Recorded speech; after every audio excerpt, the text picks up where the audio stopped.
Bueno, muchas gracias por estar aquí presentes el día de hoy. Estos temas, como en todo, en el tema de la ciberseguridad y la ciberdelincuencia, requieren de mucho estudio. Por eso es importante no solo que se organicen estos eventos, sino su presencia. El día de hoy vamos a estar hablando sobre el acoso cibernético, un tema muy importante porque como lo hemos estado conversando en las diferentes ponencias, para poder defendernos de este también requiere cultura de ciberseguridad, requiere que usted conozca cómo proteger sus datos personales, porque si usted tiene una mala política personal de protección de datos personales, definitivamente eso puede impactar en su seguridad, tanto lógica como física. ¿Por qué? Porque todo ciberacoso de alguna forma u otra va a explotar toda la información que ustedes dejen en medios digitales. Entonces, ustedes tienen que tomar siempre en cuenta la huella que van a dejar, porque el delincuente la va a aprovechar sí o sí. Si ustedes van a ser víctimas de un ciberdelito, el delincuente va a utilizar esa información ya sea para analizarlo, como bien aparecía en uno de los videos que expuso el expositor anterior.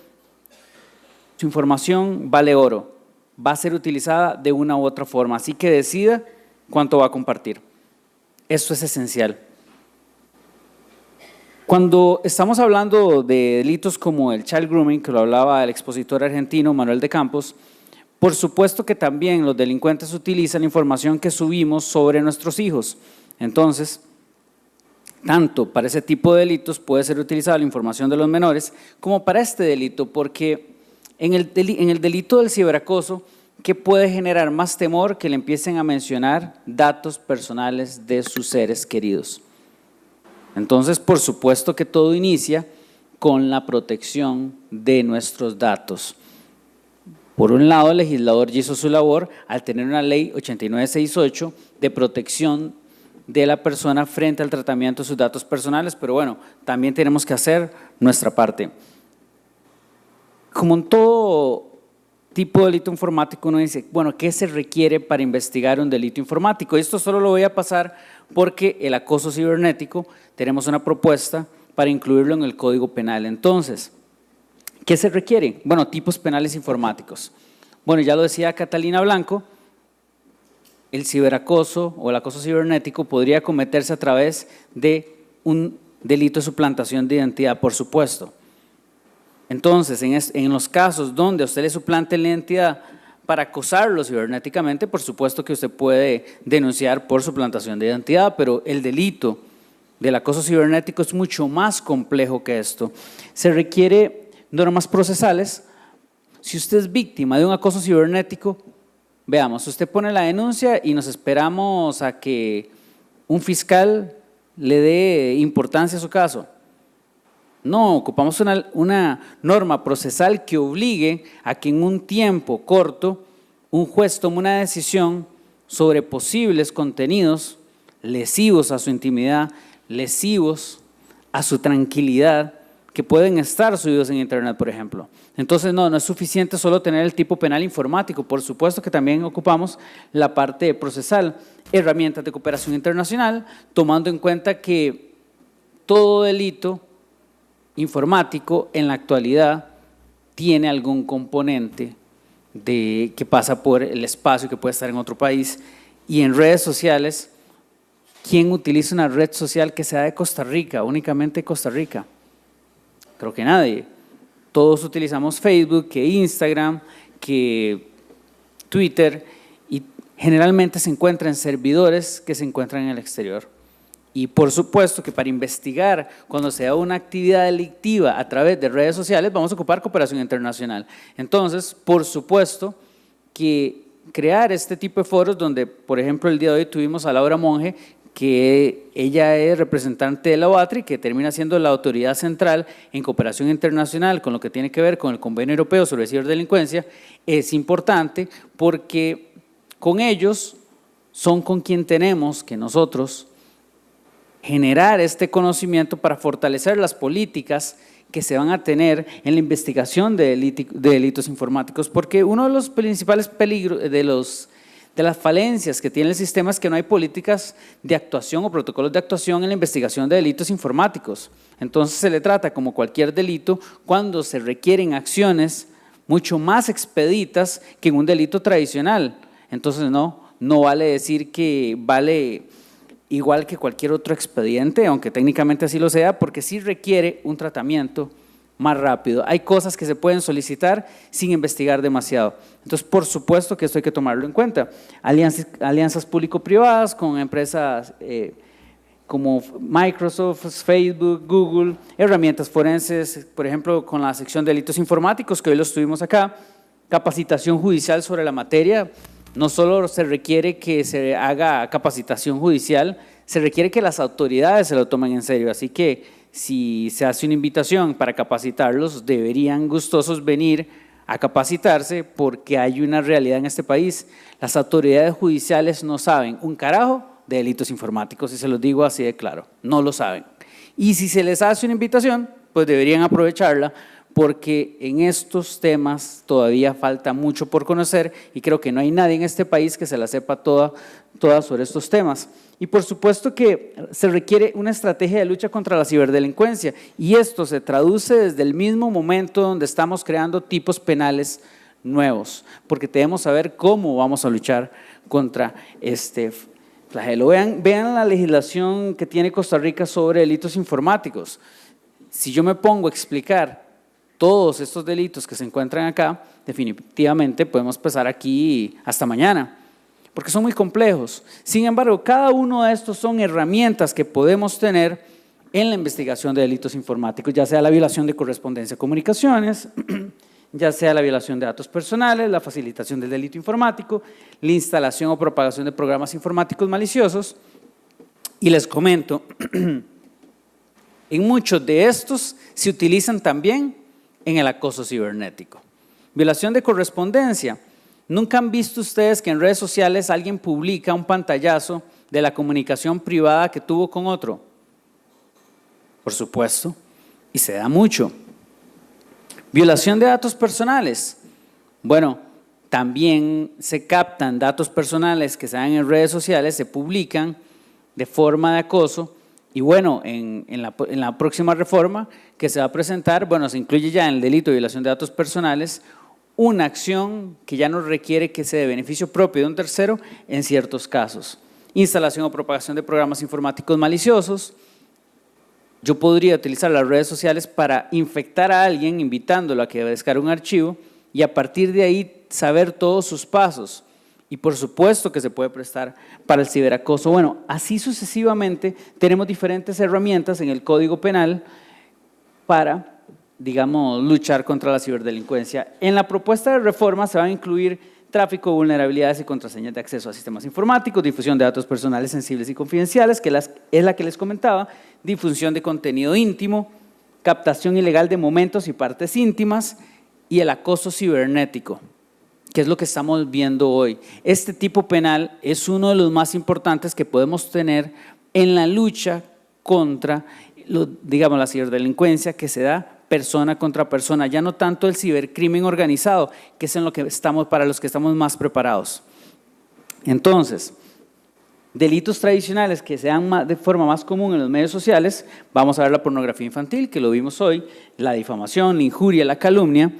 Y cuando estemos hablando del acoso cibernético, nos vamos a referir al acoso que sea de forma insistente, reiterada, a una persona por medios digitales y así alterar gravemente el desarrollo de su vida cotidiana. Quiere decir que son conductas repetidas, insistentes, con el fin de alterar la vida de una persona. Quiere decir que si a usted lo están acosando digitalmente, es probable que usted sienta miedo, es probable que se sienta incómodo, es probable que cambie sus hábitos diarios. Y esto puede llevar inclusive a una persona a suicidarse porque el impacto que tiene sobre la vida de una persona es bastante grave. Por eso no estamos ante un tipo penal que es sobre el que debamos debatir demasiado sobre si se debe incluir, porque es muy necesario. ¿Cuáles son los retos? Bueno, hoy tuvimos ponencias sobre los delitos contra el honor y curiosamente nos hablaban sobre el agravante, sobre si se daba en redes sociales. Y pues bien, es interesante porque pareciera que ni en el seno de la Comisión de Derecho Informático nos podríamos poner de acuerdo con respecto en un tema tan controversial como la despenalización de los delitos contra el honor. Y no me estoy volviendo loco, pero es que con el acoso cibernético nos da un contexto diferente de cómo analizar esa actividad. No es lo mismo que yo lo ofenda una sola vez a usted en Internet que lo haga de forma reiterada. En este momento, si usted es víctima de un delito contra el honor, usted requiere pagar un abogado. Usted ocupa patrocinio legal, usted ocupa medios. Y yo les pregunto, ¿realmente estamos siendo justos con la mayoría de costarricenses que tal vez no puedan defender su honor? Y en muchos casos estas ofensas se hacen de forma reiteradas, creando perfiles falsos con suplantación de identidad, etcétera, etcétera. No, por supuesto que no es justo. Entonces, al tener el delito, al tener como delito el acoso cibernético, una persona podría presentarse a interponer la denuncia, ya sea ante la Fiscalía o el OIJ, y poder defenderse. Y esto puede salvar vidas, sin duda. Entonces, como lo habíamos visto, por supuesto que el acoso puede darse a través de otros delitos informáticos. Lo había hablado Catalina Blanco sobre la suplantación de identidad y en algunos casos la suplantación de identidad es una nueva forma de un delito contra el honor, porque ¿qué es peor? Que yo diga aquí que Francisco Salas es esto o lo otro, o que cree un perfil en Facebook muy similar al de él, con su foto, y empieza a decir cosas y la gente empieza a pensar que a él le gusta la pornografía infantil, que le gusta X, que le gusta lo otro, ¿qué puede ser más lesivo? Y cuando hablamos del acoso que tiene que ser insistente y reiterativo, yo les pregunto, ¿cuántas veces se debe publicar en una red social para que usted lo impacte de forma permanente cuando estamos hablando de Internet? Una sola publicación podría bastar. Entonces, ahí nos vamos a dar cuenta que el tipo penal que proponemos va un poquito más allá en el análisis de eso. Entonces, la suplantación de identidad podría darse a través del acceso ilícito a un sistema informático con las credenciales de la persona. Quiere decir que sí, usted podría crear un perfil similar al de Francisco Salas o podría robarle el perfil a Francisco Salas y publicar desde su misma cuenta. En ambos casos sería suplantación de identidad. Y por supuesto que eso podría tener un impacto. De hecho, hay una marca comercial, si no me equivoco es Dolce & Gabbana, que tuvo una controversia en este momento en China porque dicen que lo hackearon con comentarios ofensivos hacia la población china.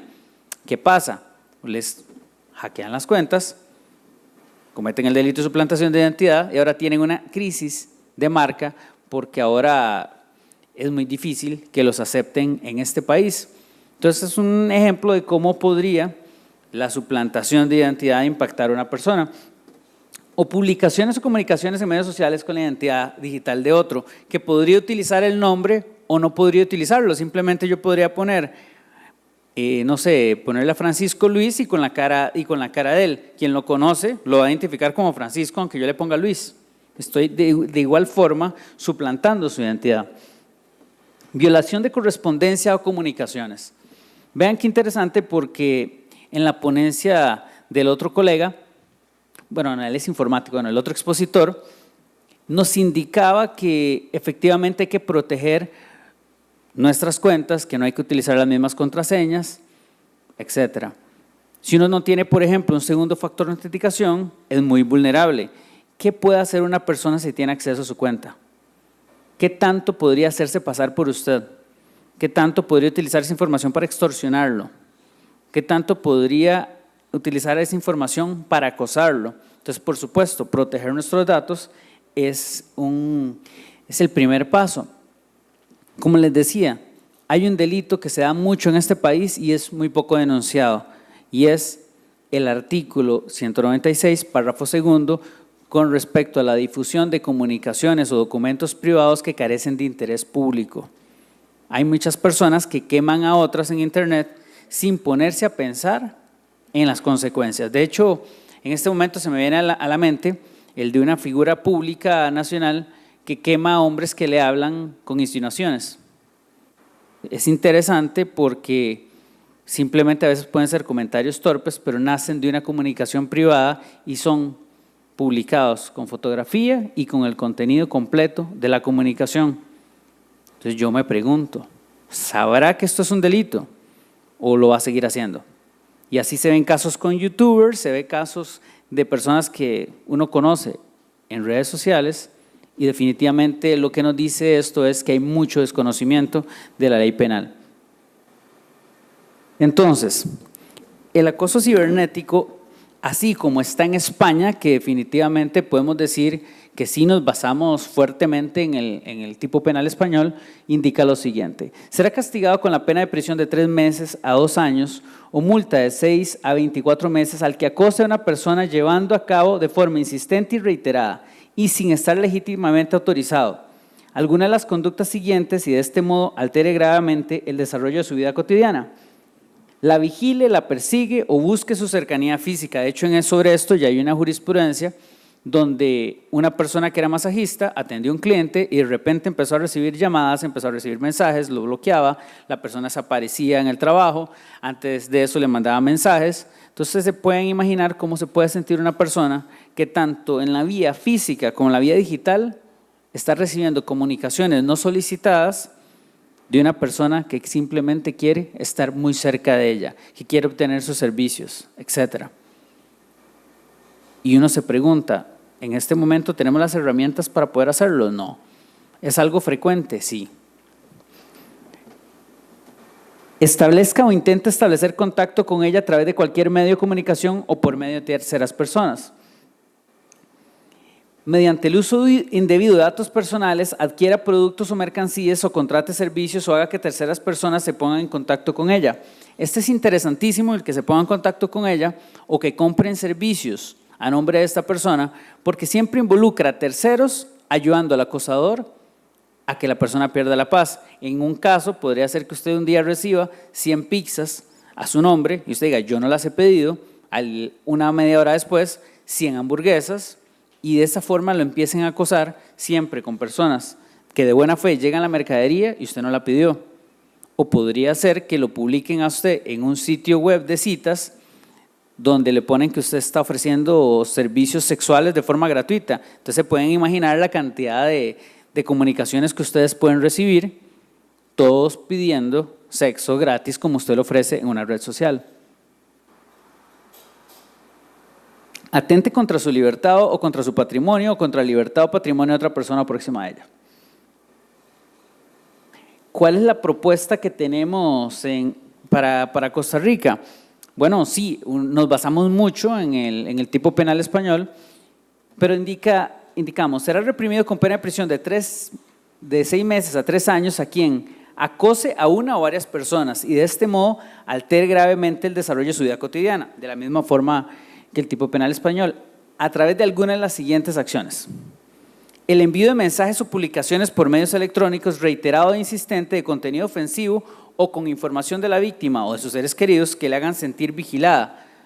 Sí, pueden ser publicaciones en redes sociales, pueden ser comunicaciones de forma privada, con ofensas o con información de la víctima que le hagan sentir que en todo momento está siendo vigilada. De hecho, es algo muy común que a una persona le digan, hey, qué bonita te ves con esa blusa color rosado, qué bonito te ves con esa blusa color negro, y siempre la persona sepa información de datos de la persona que la hacen sentir vigilada, por tanto pierde la paz en todo momento de su vida. O, como lo anotamos, a través de ofensas reiteradas que ya van más allá del simple delito contra el honor, porque ya es una actividad que se da de forma repetitiva, que se da en el tiempo, y eso es lo que genera que las personas atenten contra su vida. Más adelante van a ver que hay un agravante si se hace a través de perfiles falsos. ¿Por qué? Porque solo un usuario en redes sociales puede generar 1000 cuentas falsas ofendiendo a una persona, dándole la impresión que todo el mundo la odia, y nada más póngase a pensar el impacto que puede tener esto en un menor de edad, por ejemplo. La adquisición de forma insistente y reiterada de bienes o servicios a nombre de la víctima sin su consentimiento, de forma similar que el tipo penal español. La invitación pública a terceras personas a que se comuniquen con la víctima sin la autorización de ésta. La difusión de imágenes, audio o videos de carácter sexual o pornográfico donde aparezca o tenga participación la víctima. Ahí estamos hablando ya de lo que tiene que ver con la pornovenganza, tanto en el caso cuando son documentos privados, como puede ser un selfie erótico que se envía a una persona y éste lo difunde, que en este momento se podría sancionar a través del artículo 196 del Código Penal, violación de correspondencia y comunicaciones, pero también en los casos donde la persona que difunde la fotografía es quien tomó el video o la fotografía, cosa que en este momento no se podría. La difusión de imágenes o audio o videos de carácter sexual o pornográfico donde aparezca o tenga participación, no, este es el 5, la difusión de imágenes o audios o videos de carácter sexual o pornográfico donde falsamente se le atribuye a la víctima participar o aparecer en estos. Por eso me confundí, porque es igual al anterior, con la diferencia que es que donde falsamente se le atribuye a la víctima participar en estos. Ahora hay muchas formas de generar montajes, de generar deepfakes que le llaman, donde en un futuro yo podría poner a Francisco Salas en situaciones realmente, digamos que dañinas para su honor y la gente lo podría creer. ¿Cuánto lo podría hacer, digamos, qué tanto le generaría una perturbación en su vida diaria que las personas lo empiecen a ver como, mira, es la persona que hace esto, que es la persona que hace lo otro, y siempre de forma reiterada en redes sociales? Pero vean que en estos casos de videos íntimos o supuestos videos íntimos, que pueden ser audios, fotografías o videos, no se requiere que sea de forma insistente y reiterada. ¿Cuántas veces tengo que publicar un video suyo para que sea delito? Para que le genere una perturbación a su paz, para que la persona le genere ese daño psicológico, una sola vez. Y ocuparíamos medidas procesales para defender a la persona, para bajar estos contenidos. Y ocupamos, por supuesto, que protocolos de actuación de cooperación con la empresa privada donde estos contenidos se alojen. Entonces, el control remoto reiterado e insistente de los dispositivos, por ejemplo, de Internet de las cosas, y de hecho en Estados Unidos se reportó que ya se está dando que si usted tiene luces en su casa, que si tiene un televisor inteligente, que si tiene dispositivos inteligentes, las exparejas que ya tuvieron contacto con esta tecnología pueden utilizarlo para apagárselos. Entonces imagínense ustedes tranquilos en su casa y de repente le encienden el televisor, le apagan las luces, se las encienden, no lo dejan dormir. Entonces eso está previsto en este artículo. La publicación o envío de mensajes con amenazas hacia la víctima o sus familiares en una red social, aplicación de mensajería, blog o medio social dirigido al público general. De forma insistente y reiterada, vigile, persiga, busque cercanía víctima, persiga, busque cercanía física con la víctima. De la misma forma como les explicaba en el caso de España, que va más allá de un delito informático, por cierto, con el agravante que si las conductas tienen un alcance a una cantidad de personas en medios electrónicos igual o superior al equivalente del 1% de la población nacional, la pena subiría. Y en esto vuelvo a mencionar lo que tienen que ver con las propuestas de agravar los tipos penales de delitos contra el honor cuando se dan por redes sociales. El grave problema de ese análisis es que es muy vacío. Se tiende a pensar que si se da en redes sociales es más grave, por el mero hecho que se da en redes sociales, pero no cuantifican. Una persona que tiene 100,000 seguidores, una publicación podría llegar a 100 fácilmente por los algoritmos que utilizan las redes sociales. Entonces, de esta forma sí podríamos ponerle un número para qué momento la acción debe ser sancionada de forma más fuerte. Y no es porque sea en redes sociales, es porque tiene un alcance mayor. Entonces, decir que el 1% de la población nacional, que en este momento son 5 millones, es decir, 50,000 personas, a mí me parece que ya cuando llega a 50,000 personas ya podríamos estar hablando de un contenido que se está viralizando, que de hecho, inclusive con un alcance menor, ya aparece en medios tradicionales reportando que se están dando ciertas actitudes. Aquí cuando lo pasé de Keynote a PowerPoint, se subió un poco, pero entonces la pena se agrava también cuando a raíz de las conductas desplegadas por el actor, la víctima, La víctima atente contra su vida. Sí, que si el acoso ya llevó a la persona a que ésta atente contra su vida, por supuesto que la pena debe ser mayor. O cuando las conductas realizadas por el actor se hagan a través de la creación de uno o más perfiles falsos en medios sociales. Por razones evidentes, no es lo mismo que yo acose a una persona con mi propia identidad a que lo haga con 100 perfiles falsos, haciéndole creer a la víctima, por ejemplo, que más personas la odian de la que en realidad es. Muchas gracias.